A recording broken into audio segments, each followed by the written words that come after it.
Welcome, in front of me is a XOLO Era 4X, and today I'll show you how to put the device into recovery mode.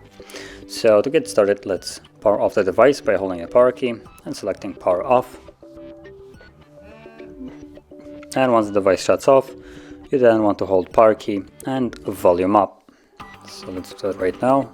Power, volume up. Both keys at the same time. And we should see the boot mode.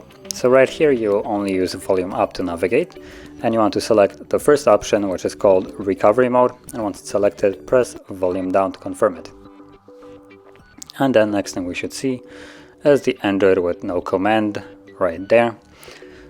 And to get past this, all we need to do is hold power key and press volume up once, like so.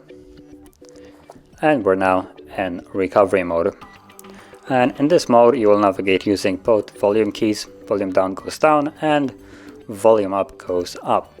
And whatever you select, you will confirm it with the power key.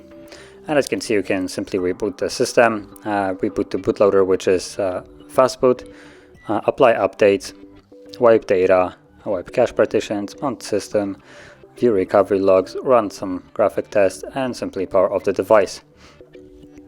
So whatever you select, like I said, you'll have to confirm with power key. And as an example, I'm gonna go back to Android, so I want to select reboot system now, as it is right now, and then press power key to confirm it.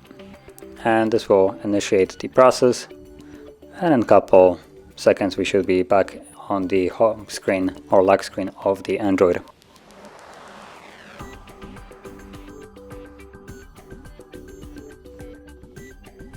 And there we go. So that is how you would boot in and out of the recovery mode. And if you found this very helpful, don't forget to hit like, subscribe, and thanks for watching.